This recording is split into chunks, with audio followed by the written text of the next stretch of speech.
আসসালামু আলাইকুম।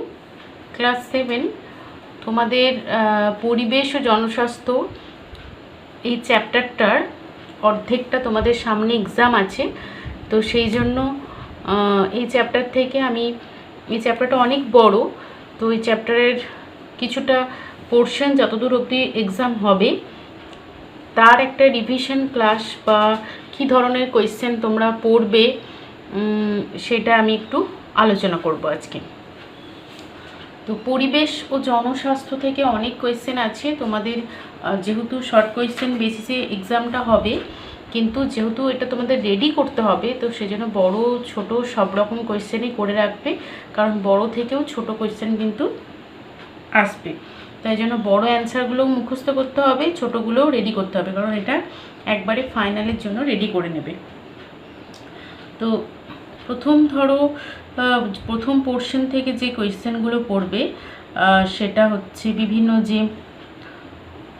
রোগগুলো আছে। তো যেমন ধরো 1 নম্বর যদি এখান থেকে প্রশ্ন পড়ো, যে আমি একটু ধার থেকে লিখি তাহলে কোয়েশ্চেনগুলো ধরবে জায়গা।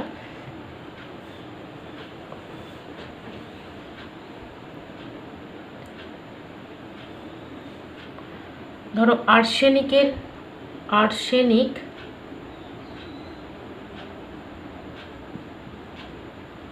আর্সেনিক ও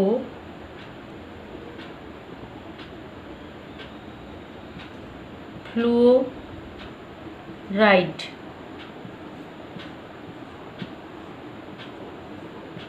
প্রভাবে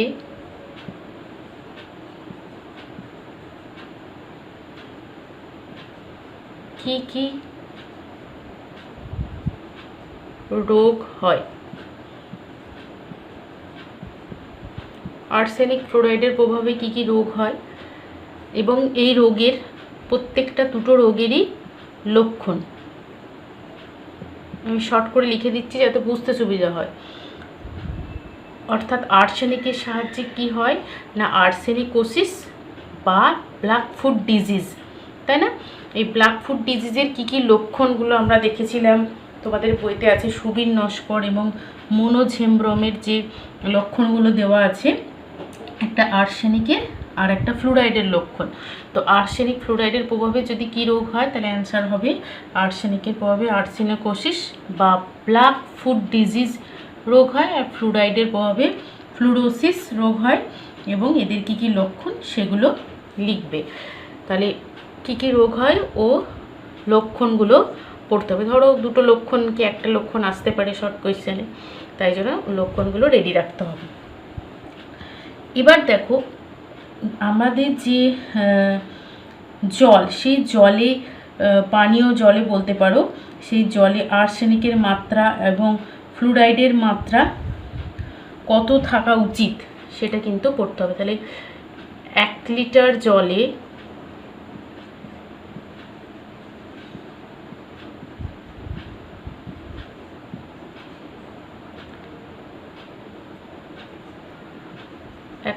জলে আর্সেনিক ও ফ্লুওরাইড এর মাত্রা কত থাকা দরকার? মানে কত থাকা বা এর বেশি থাকলে সেই জলটা আমাদের খাওয়া উচিত নয়।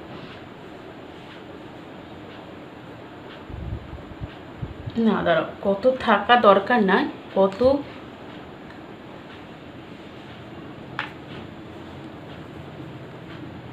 থাকলে সেই জল পান করা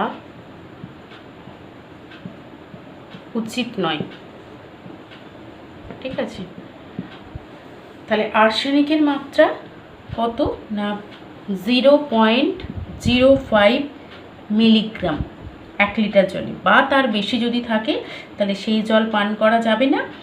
আর ফ্লুরাইডের ক্ষেত্রে 1 লিটার জলে 1.5 মিলিগ্রাম বা তার বেশি যদি থাকে তাহলে কিন্তু সেই জল পান করা যাবে না। তাহলে এই মানগুলো আমাদেরকে মনে রাখতে হবে, ঠিক আছে।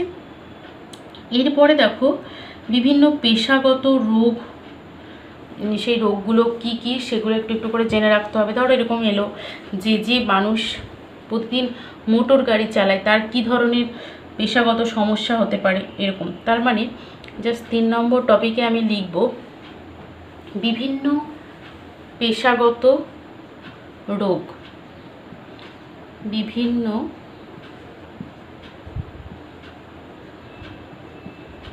পেশাগত রোগ। এটার মধ্যে দিয়ে পুরোটা বুঝে যাচ্ছ। তার মানে আমি ধরো বললাম যিনি ল্যাবরেটরিতে কাজ করেন তার কি রোগ হতে পারে, তাহলে তুমি অ্যান্সার লিখবে হাতে ও ঘাড়ে ব্যথা হতে পারে। তো বিভিন্ন রোগের বিভিন্ন রকমের লক্ষণ আছে, সেই লক্ষণগুলো আমাদেরকে পড়তে হবে। এরপরে যে টপিকটা তোমাদেরকে পড়তে হবে সেটা হচ্ছে কি না এক্স রশ্মি, ইম্পর্টেন্ট টপিক, এখান থেকে কোয়েশ্চেন আসার চান্স থাকে। এক্স রশ্মি, এক্স রশ্মি লিখছি, আর কিছু লিখছি না। এই এক্স রশ্মি কী কাজে লাগে, এই এক্স রশ্মি কীরকম পদার্থ, এটা এক ধরনের তেজস্ক্রিয় পদার্থ, তাই না? তো এই এক্স রশ্মি দিয়ে কি করা হয় না, আমাদের কোনো অঙ্গ যদি আঘাতপ্রাপ্ত হয়, ভেঙে যায়, তাহলে তার চিত্র বা ছবি তোলার জন্য এই এক্স রশ্মিকে ব্যবহার করা হয়। এরকম আরও কতকগুলো তেজস্ক্রিয় পদার্থের নাম এর সাথে পড়বে। তেজস্ক্রিয়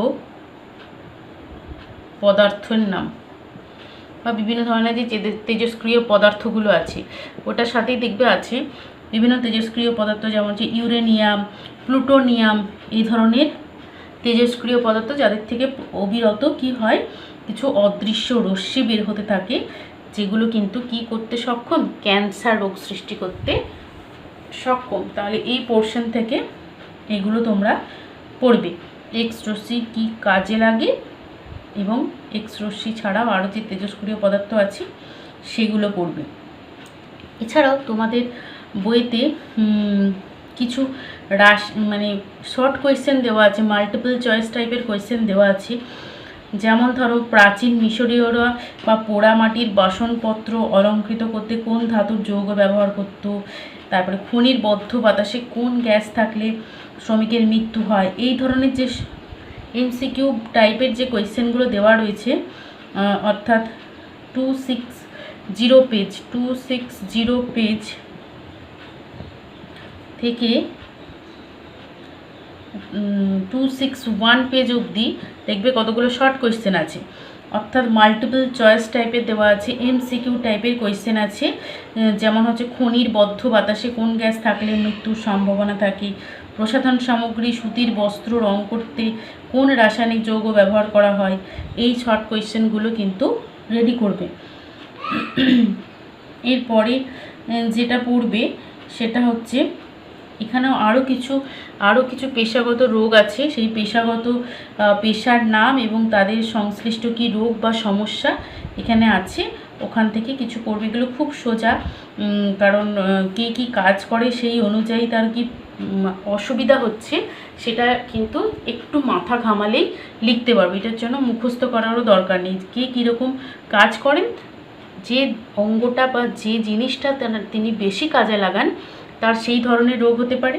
যেমন ধরো বলা যেতে পারে যিনি বিভিন্ন জিনিস ফেরি করেন, ফেরি করা মানে কি বয়ে বয়ে নিয়ে যাওয়া, তাই না? আমাদের ফেরিওয়ালারা বিভিন্ন জিনিস, খেলনা, পুতুল, এই ধরনের জিনিস বিক্রি করতে আসেন, তাহলে তাদের কি রোগ হতে পারে। ফেরিওয়ালা মানে তিনি কাঁধে করে ফেরিটা বহন করে, তাহলে তার কি কষ্ট হতে পারে না কাঁধে যন্ত্রণা এবং তার কুঁজো হয়ে যাওয়ার সম্ভাবনা থাকতে পারে।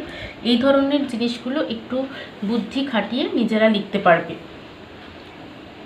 এবার আমরা স্বাস্থ্যের প্রকৃতি যে অংশটা আছে ওখানে দেখো কিছু প্রশ্ন আছে ইম্পর্টেন্ট, যেগুলো আমাদেরকে কিন্তু রেডি করতে হবে। এই পোর্শনটা আমি একটু মুছছি।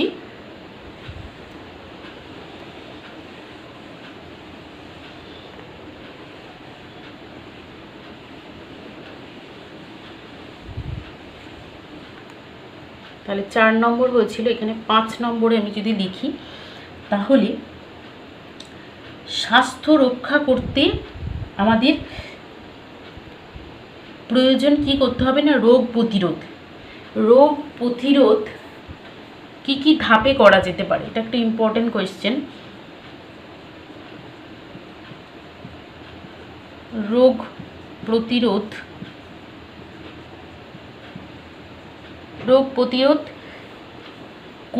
কি কি ধাপে রোগ প্রতিরোধ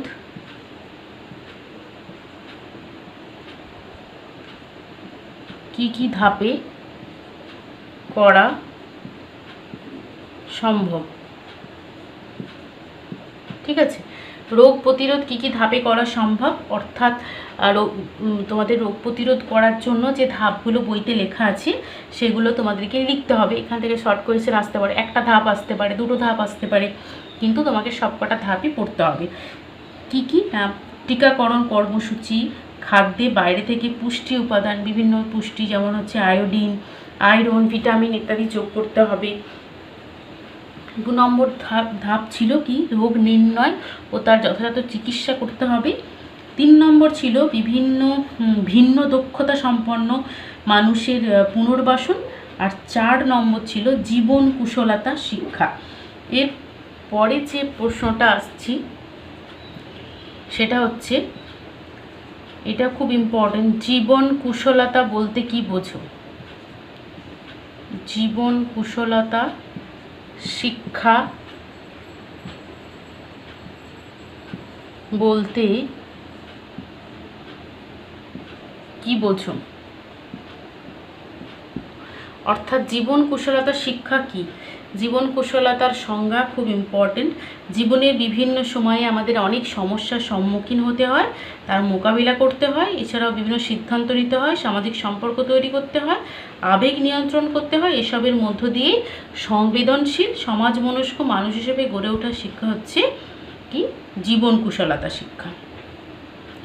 এবার যে জিনিসটা পড়তে হবে সেটা হচ্ছে জীবন কুশলতা শিক্ষার পরে দেখো আছে দুটো আলাদা করে দেওয়া আছে, হু, দুটো বক্স করা থাকবে, হু আর ইউনিসেফ।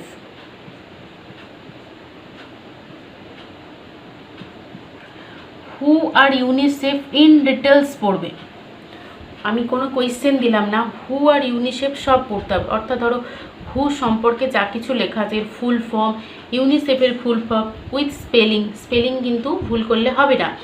ইউনিসেফ আর হু এরা কি কাজ করে, কবে প্রতিষ্ঠিত হয়েছিল, অর্থাৎ হু আর ইউনিসেফ অ্যাজ এ টিকা মতো করে পড়ে রাখতে হবে যে এটা এর হেডকোয়ার্টার কোথায়, হু এর পুরো নাম কি, ইউনিসেফ কিসের জন্য কাজ করে এবং এটা কবে প্রতিষ্ঠিত হয়েছিল, এগুলো ইন ডিটেলসে তোমাদেরকে পড়তে হবে। তাহলে হু আর ইউনিসেফ এই দুটো কিন্তু রেডি করে রাখবে। এরপরে যে পোর্শনটায় আসছি সেটা হচ্ছে 8 নম্বর যে কোয়েশ্চেন, সেটা হচ্ছে মানসিক সমস্যার কারণ কি? মানসিক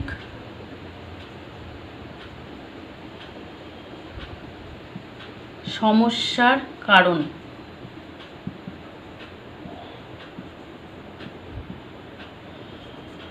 মানসিক সমস্যার কি কারণ, কি কি কারণে মানসিক সমস্যা হয় সেই কারণগুলো কিন্তু পড়বে।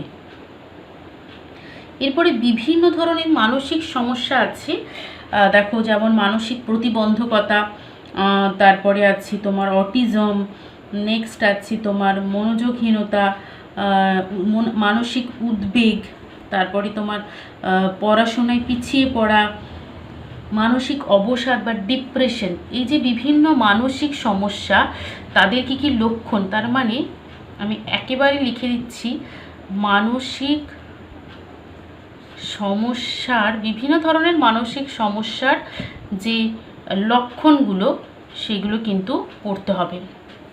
অর্থাৎ ধরো তোমাকে যদি কোয়েশ্চেন করা হয় যে অটিজমের একটি সমস্যা লেখো, অটিজম যে মানসিক সমস্যা তার একটি লক্ষণ লেখো, ঠিক আছে।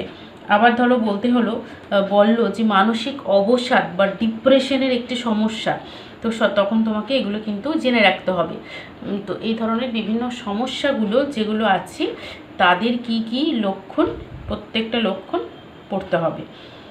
নেক্সট যে কোয়েশ্চেনটা পড়বে 10 নম্বর, সেটা হচ্ছে কি মানসিক স্বাস্থ্য ভালো রাখতে কি করা দরকার। খুব সুন্দর একটা কোয়েশ্চেন। মানসিক স্বাস্থ্য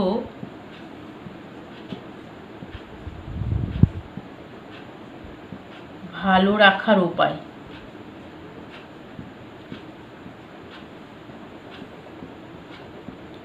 তোমার যে মানসিক স্বাস্থ্য, শুধু দৈহিক না, মানসিক স্বাস্থ্যকেও ভালো রাখতে হবে। তো এই মানসিক স্বাস্থ্য ভালো রাখতে গেলে কি কি করা উচিত? বিভিন্ন রকম আছে।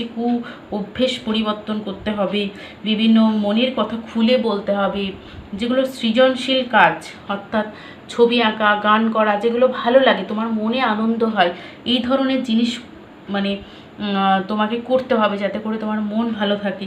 এছাড়াও ধ্যান, একাগ্রতা, বিভিন্ন রকম যোগব্যায়াম, এগুলো করলে আমাদের মানসিক স্বাস্থ্য ভালো রাখবে। তাহলে মানসিক স্বাস্থ্য ভালো থাকার উপায় কিন্তু তোমরা পড়বে।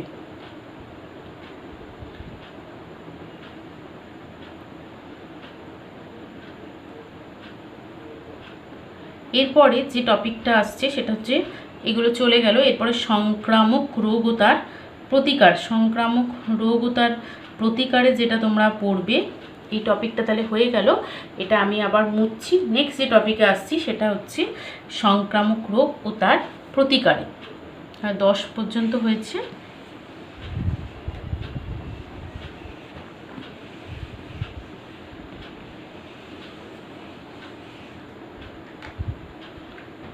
ইলেভেনে কোয়েশ্চেন যেটা হবে সেটা দেখো, বায়ুবাহিত রোগ। প্রথম আছে বায়ুবাহিত রোগ, তার মানে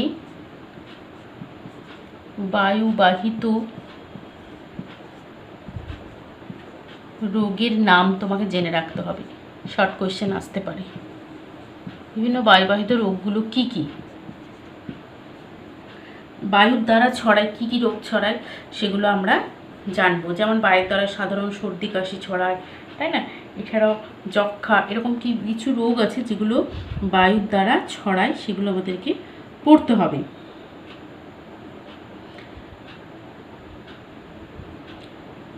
এরপরে যে টপিকটা পড়বে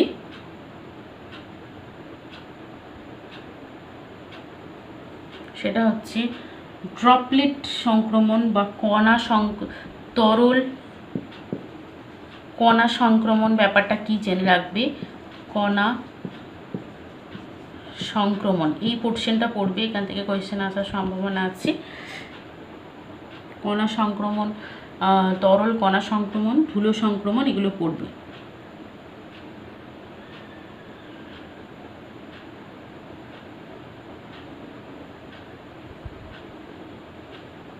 এরপরে একেবারে যেখানে চলে আসবে সেটা হচ্ছে বিভিন্ন রোগের নাম, তাদের লক্ষণ ও রোগের প্রতিকার। অর্থাৎ বায়ুবাহিত বিভিন্ন রোগ, যেমন হচ্ছে আমি রোগগুলো লিখে দিচ্ছি। বায়ুবাহিত রোগ হচ্ছে যক্ষা, সাধারণ যে সর্দি কাশি,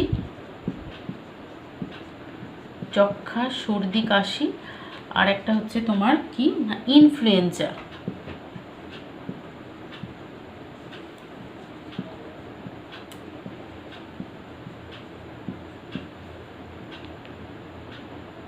তো এই রোগগুলোর প্রত্যেকটা, যক্ষা, সর্দি কাশি, এদের লক্ষণ পড়তে হবে আর প্রতিকার, এটাও কিন্তু খুব ইম্পর্টেন্ট। যক্ষা, সর্দি কাশি, ইনফ্লুয়েঞ্জা, এই রোগ, প্রতিটা রোগের লক্ষণ, তার মানে এই রোগগুলো হচ্ছে কি না বায়ুবাহিত রোগ। এই বায়ুবাহিত রোগের কি লক্ষণ এবং তাদের কি প্রতিকার, এগুলো পড়তে হবে। নেক্সট যে টপিকটাই আসছি সেটা হচ্ছে অ্যালার্জি।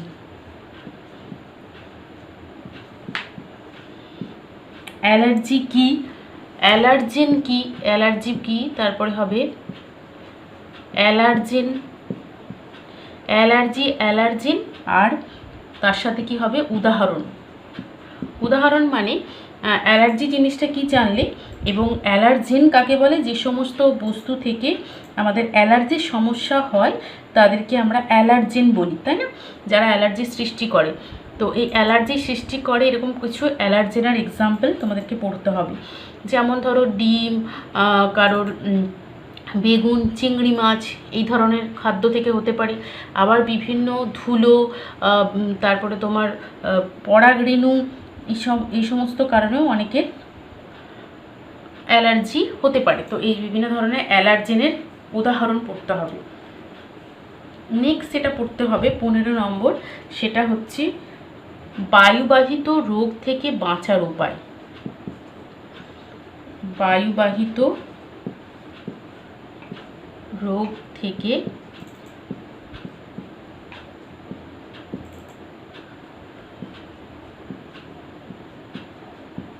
বাঁচার উপায়।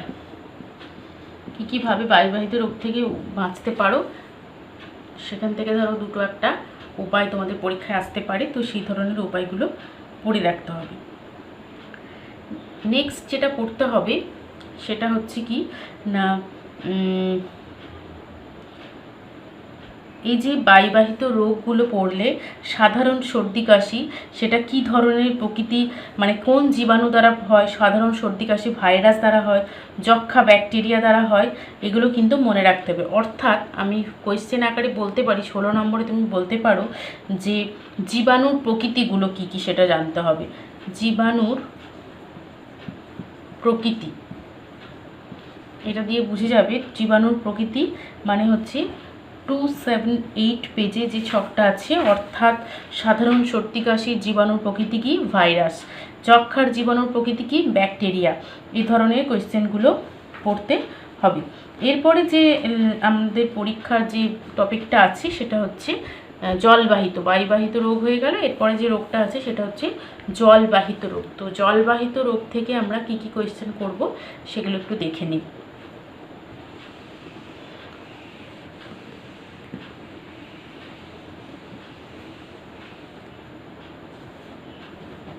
16 নম্বর কোয়েশ্চেন হবে।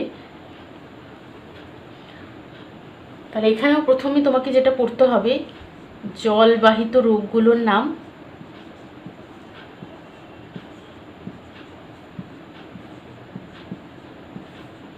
বিভিন্ন জলবাহিত রোগের নাম।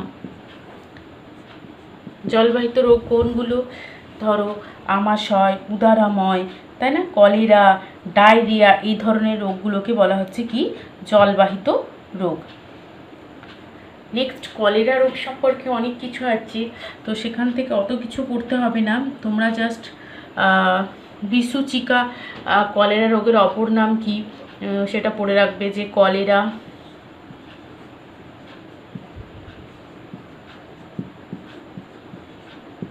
রোগের অপর নাম। অ্যান্সার কি না বিসুচিকা, এটা পড়বে। আর যেটা পড়বে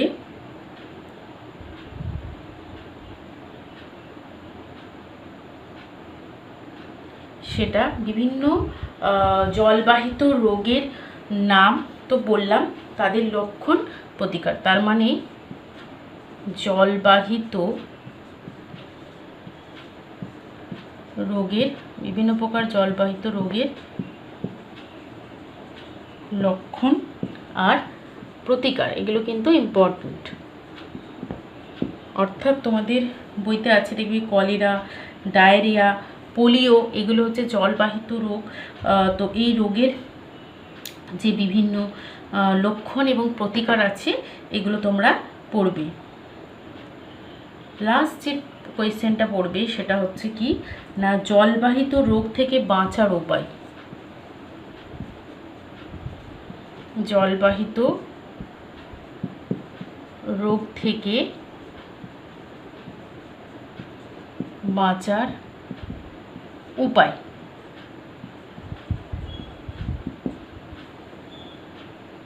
ঠিক আছে, এরপরে লাস্ট 20 নাম্বার, এটা লাস্ট না, সরি এটা লাস্ট, সেটা পড়বে ওই একই প্রশ্ন দেখবে জীবাণুর প্রকৃতি।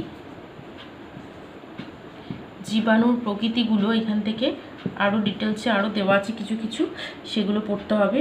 অর্থাৎ তোমার পেজ নাম্বার হচ্ছে 285 পেজে দেওয়া আছে দেখবে কলেরা, জীবাণুর প্রকৃতি কী, ব্যাকটেরিয়া, সাধারণ ডায়রিয়া হচ্ছে ভাইরাস, পোলিও হচ্ছে ভাইরাস।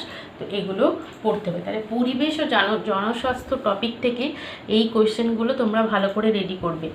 আর আগের চ্যাপ্টার নিয়ে আমি কিছু বলবো না, আগের চ্যাপ্টারে কিছু পোর্শন একটুখানি দিয়েছি অল্প করে, সেখান থেকে জাস্ট কয়েকটা শর্ট কোয়েশ্চেন পড়বে, তাহলেই হবে। আগের যে চ্যাপ্টারের আমি জীববৈচিত্র্য থেকে একটুখানি অংশ তুলে দিয়েছি আগের চ্যাপ্টার থেকে, সেই চ্যাপ্টারের ওই অংশটুকু শুধু 1 মার্কসের কোয়েশ্চেনের মতো করে, শর্ট কোয়েশ্চেনের মতো করে পড়বে।